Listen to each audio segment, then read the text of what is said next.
You know, hip-hop changing from positive to negative was not a consequence of history. It was not a circumstance of history. It was nothing that just happened on its own. It had nothing to do with the changing of the times. It had nothing to do with that. It had everything to do with the fact that there are people in this particular society who wants to see us exactly where we are. And we cannot let that point elude us. These are the facts. How do we know? 1967, Kerner Commission report on urban disorder. When black people said, yo, we're tired of this system. You know what I mean? This system is oppressing us. So we rebelled against the system. We burned things. We said, yo, we had enough. He did his little report on what caused these riots. He said, what caused these riots? He said it was young children who started these riots, and what was motivating them was a high self-esteem and an enhanced racial pride. He said the majority of the rioters were high school dropouts, but they had a higher political orientation than their peers who did not drop out. And they saw the system as their enemy, so they attacked it in the right circumstance. So, fast forward to 1992. Same thing. #1 record on the radio, we had Fight the Power. Fight the Power is on the radio. Rodney King gets beaten before the world. The black youth rebelled against the system. Again, they did it again. And why? What primed them? Positive hip-hop.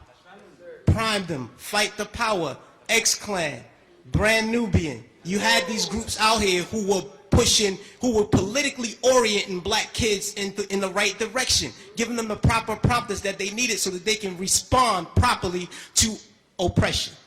All right? In 1967, when the riots happened, he saw that the self-esteem and the racial pride was fueling this. So he said, how do I bring that down so that they will not riot? And what he did, he flooded the airways with black exploitation movies. Nigga Charlie and the Return of Nigga Charlie. These were movies. Hip-hop didn't start calling people niggas. We had Shaft. We had Coffee. Black girl turned prostitute to do whatever, you know what I mean? But these black exploitation movies brought down the self-esteem and the racial pride so that the kids will not rebel against this system of oppression. 92, the racial pride was back in effect. We had black kids going to Dr. Ben Yuckinen lectures. We were spending our money to go see Farrakhan speak as opposed to going to a strip club. This is where we were. The most coveted article of clothing was a historically black college or university sweater. We were motivating children towards positive attitudes and lifestyles.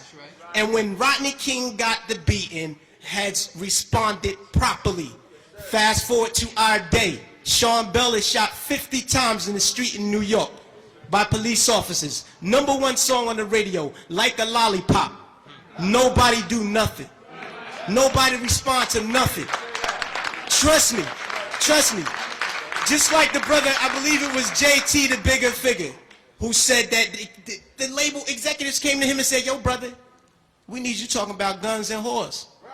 You know what I mean? That's right. That happens. I've been in those meetings with management and had to ask me, is what you're saying really what you believe, so that we'll know how to market you properly? You know what I mean? This happens. Young Buck, on his album, he has a song on his album that talks about police terrorism. The label said absolutely not. Jimmy Iovine said absolutely not. You cannot put that record on the album because it might create an atmosphere that might put police officers' lives in danger. Right. So they took the record off, but they let him keep the other 14 songs on the album that talked about killing black youth.